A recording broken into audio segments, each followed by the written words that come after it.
All right, welcome back. Stocks retreating from their lows after the Dow fell more than 700 points as data and earnings weigh on the indexes, but there could be more pain ahead. According to our next guest, he says the big tech repricing hasn't even transpired yet. Joining us now, Jeff Kilburg, KKM Financial founder and CEO and a CNBC contributor. Jeff, great to see you. Is today, in light of what Meta did, in light of IBM, take a set aside for now Caterpillar. Is today a kind of transformational day, a day of demarcation in some sense? I think it is, Ty. It all depends on what lens you're looking through. But when you talk about the NFL draft or your imminent stock draft, there's more than one round in any of these drafts. So I think we are just in the first round, and there's 7 rounds in the NFL draft. So if you look at NVIDIA or Meta, for example, I think you have to understand the actual exposure. There's 484 different ETFs that own NVIDIA. Von Eck, VTI, as well as SMH. They have over 200 million shares of NVIDIA just in those 2 ETFs. So I think it's fascinating that we had 3 weeks of turbulence, 3 weeks of volatility. And remember, the VIX is under 20, so there hasn't been any panic in the market. But when you do see some rebalancing here, Ty, and you see some gaps on the chart back and fill, which I think is going to happen in NVIDIA down to 680 and even down to 400. And Meta, I think that's the repricing I'm talking about, because in the bigger picture, I'm coming up for air. Hold on.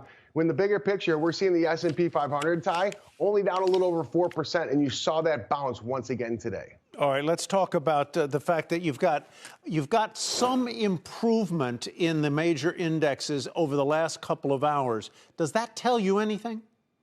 It does. It speaks to the volumes that there's so much cash on the sideline. But one thing it doesn't tell me is that these rates, the 10-year note, I go back to my bond leadership where I cut my teeth in the business trading 30-year and 10-year futures in Chicago. The fact of the matter, the 10-year note at 4.7%, there's been a lag effect. There's almost been a dislocation. So I think this bounce back could be a little misguided due to the fact that we're just moving money. It's almost like an accounting ledger. Oh, Facebook is going to spend $5 billion more on AI.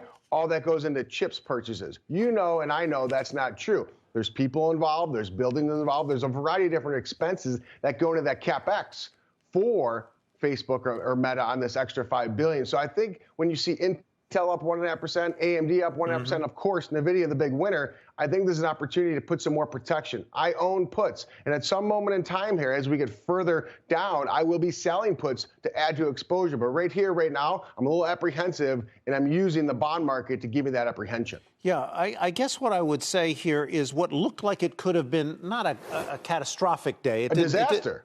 It looked like now it's looking really rather more like a pretty routine run-of-the-mill day where the market has. Go ahead. That's right, Ty. We're conditioned to that. We buy this dip, and I think going back to the last 10 years, we've been conditioned to buy the dip. But I think it's very normal. You see a 10% correction every year or so. You see 3 or 4 or 5% corrections. So I think this correction is just in the process. It's only been 3 weeks, but the way we look at markets, everything is so exaggerated. The reaction to Facebook, exaggerated. The movement higher in the last 5 months, S&P 500 being up 25%, exaggerated. So I think we have to be calm, be resolute, but understand that the market has the ability to move lower as the VIX potentially goes above 25. So we would wish you were here today, because I know some people you know or admire here. Eddie George, a great running back, the best. Nashville. TSU. Great guy. And Austin Eckler of the NFL now with the Commanders will join us for the stock draft, which is going to kick off right after this. Jeff Kilburg, thanks very much. Awesome.